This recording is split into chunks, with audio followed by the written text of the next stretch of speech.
Aujourd'hui, c'est une exploration que vous ne verrez probablement jamais ailleurs, puisque je vais vous dévoiler tous les secrets de mon studio, qui est à la fois mon plateau tournage, mais aussi, comme l'appelaient les Victoriens, mon cabinet de curiosité. J'ai dépensé un peu plus de 70 000 euros. Certains diront que je suis fou, ou d'autres que je suis complètement déconnecté de la réalité. Il y a ici des pièces de musée, ou la reproduction d'une chambre abandonnée. Tout ce monde que je me suis créé est à la fois historique et fantastique. Mais ça a été aussi le début des problèmes.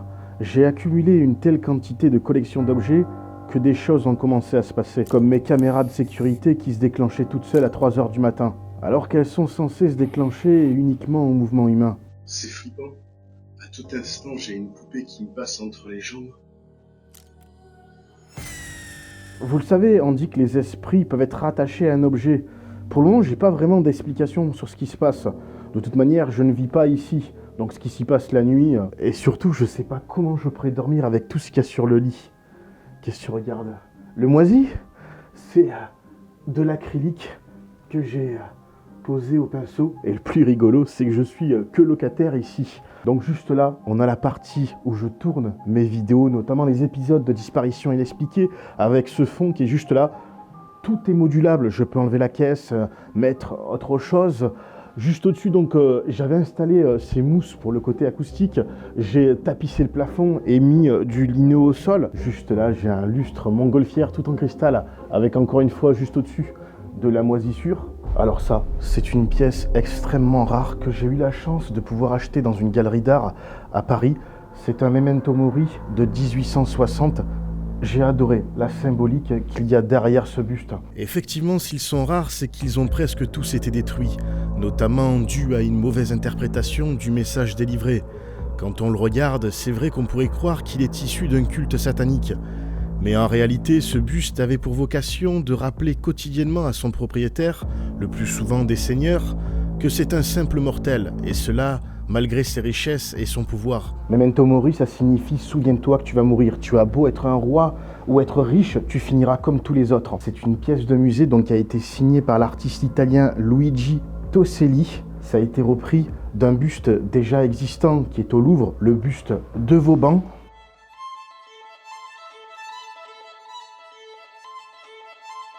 Alors comment j'en suis arrivé à ça et pourquoi ?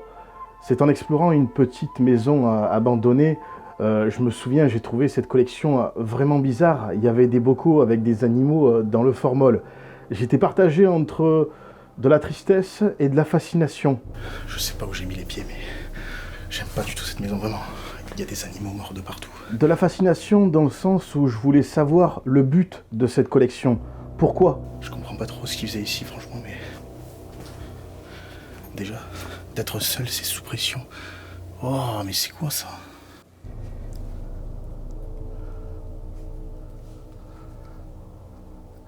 Il y a des serpents, des lézards. Ah, mais c'est quoi ça ? Un chaton, on dirait. Je sais pas où je suis tombé là, mais... Et c'est comme ça que j'ai découvert ce qu'était le cabinet de curiosité. Après, aucun cabinet ne se ressemble. Le but, c'est de nourrir la rêverie, d'inventer un univers unique où aucune règle n'est établie. Il faut juste laisser parler sa fantaisie, sa propre définition du curieux et de l'étrange. Moi, comme j'adore l'urbex, j'avais envie de reproduire ce côté abandonné et après y ajouter des objets de curiosité. Et tu vas me dire que ça aussi, c'est un objet de curiosité ? Bah ouais, ça a été retrouvé dans un sarcophage en Égypte. YFood, en fait, c'est une marque qui propose des repas sains et équilibrés. Tu es en randonnée, au travail, ou tout simplement tu n'as pas envie de cuisiner, une bouteille comme celle-là te donne tout ce dont ton corps a besoin. Regarde, il te faut 5 secondes.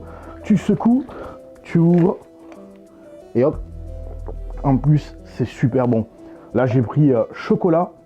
C'est une tuerie. Et crois-moi, après ça, tu iras rassasié pendant au moins 3 à 5 heures. C'est vraiment une alternative à la malbouffe. Puis tu as aussi le côté pratique, puisque ça se met pas au frigo et ça se conserve 12 mois. Après, si tu n'es pas boisson, YFood propose une gamme de barres au chocolat. Là, j'ai pris coco, mais tu as chocolat noisette, brownies, caramel, peanuts. Il faut bien comprendre que YFood, ce n'est pas une boisson régime ni une boisson protéinée. C'est juste un repas complet que vous pourrez prendre où vous voulez, quand vous voulez. Sachez que si vous commandez ce pack découverte, les frais de port sont offerts pour la France et la Belgique. Et pour tous les autres produits, c'est à partir de 25 € d'achat que les frais de port sont offerts. Grâce à mon code promo, vous avez moins 10% sur tous les articles YFood. Je vous mettrai le code juste ici, c'est JoeUrbex YouTube. De toute façon, vous avez mon lien en description qui appliquera automatiquement la réduction. Qui n'a jamais rêvé de découvrir un trésor dans un vieux grenier d'un château abandonné? C'est ça que j'ai voulu recréer ici, cette atmosphère à la fois mystique et passionnante. On peut être fasciné par des choses très diverses. C'est en cela que votre cabinet de curiosité sera révélateur de votre personnalité. Avec ça, on part tout droit en Amazonie dans la tribu des Jivaros. Tu as certainement déjà entendu parler des têtes réduites, mais est-ce que tu savais que ça avait réellement existé? Comment une tête humaine peut être réduite à la taille d'une orange? C'est resté longtemps un mystère, jusqu'au jour où un homme a réussi à filmer le fameux rituel. The chief pours a concoction of astringent jungle herbs. This is part of the head shrinking process. Il fallait vider la tête tout en gardant les cheveux. Le crâne, les dents et les yeux étaient jetés à la rivière. Il mettait la peau à bouillir avec des plantes afin qu'elle durcisse et devienne plus résistante. Ensuite, il fallait introduire des galets et du sable brûlant à l'intérieur pour que la peau garde une forme de tête. Puis quand elle était assez sèche, on la suspendait dans la fumée du foyer de la cuisine. Et là, elle diminuait alors progressivement de volume. Le résultat définitif était obtenu au bout de 3 à 4 mois, une fois qu'elle avait atteint la taille d'une orange. La bouche et les yeux, et parfois les narines, étaient cousus pour conserver l'esprit de l'ennemi à l'intérieur, pour éviter que l'âme de celui-ci puisse revenir se venger. Les guerriers portaient ces têtes autour du cou, en guise de trophée, mais aussi pour s'approprier la force et les qualités de son ennemi.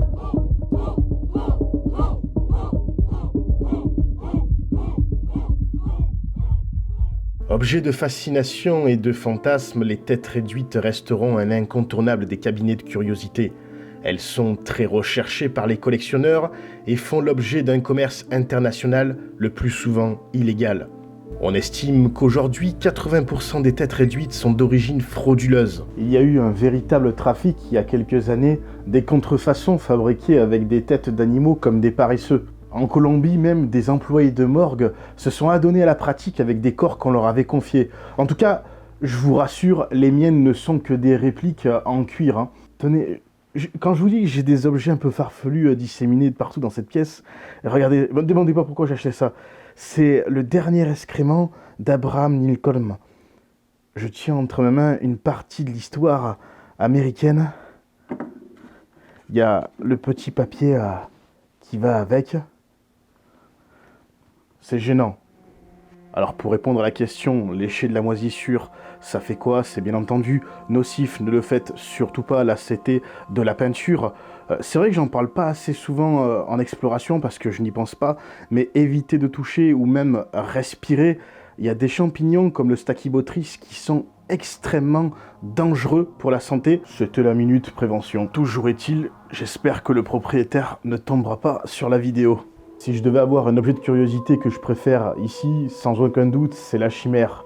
La chimère, c'est un animal fantastique, un animal qui n'existe pas, qui est composé en fait de plusieurs éléments d'autres animaux, un peu comme l'hippogriffe de Harry Potter. Juste là, on a le cerf d'Antamala, c'est un mammifère qui vit dans la savane. Regarde, juste là, on a la mâchoire qui a été faite avec des pinces de homard, c'est d'un réalisme incroyable. Jusqu'aux narines qui ont été refaites. J'adore, c'est vraiment ma chimère coup de cœur. Là, je suis face à un octo, c'est une pieuvre des bois. Regardez un peu ses tentacules, toutes poilues. Juste derrière, c'est aussi une chimère, puisque c'est un primate qui n'existe pas. Son créateur, qui l'a conçu, l'a appelé le Farlin.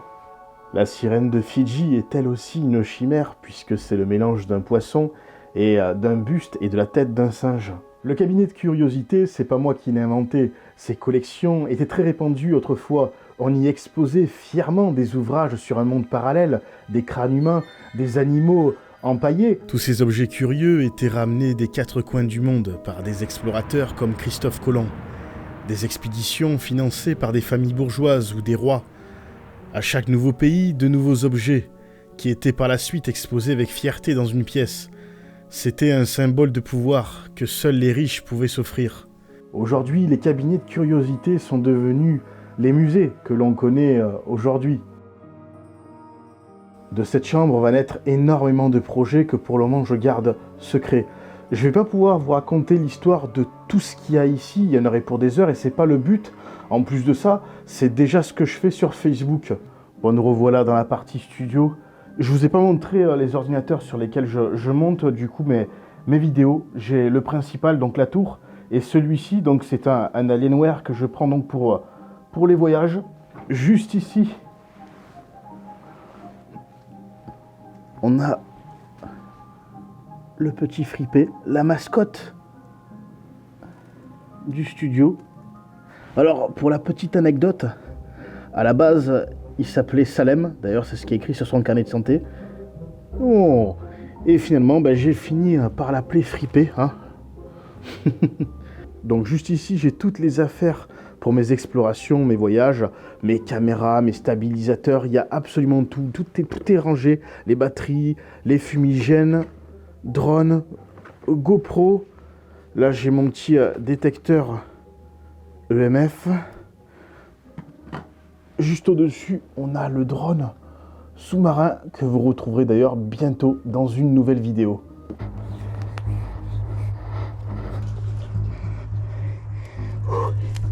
Je ne peux pas encore dévoiler tous les secrets de ce que je vais faire ici.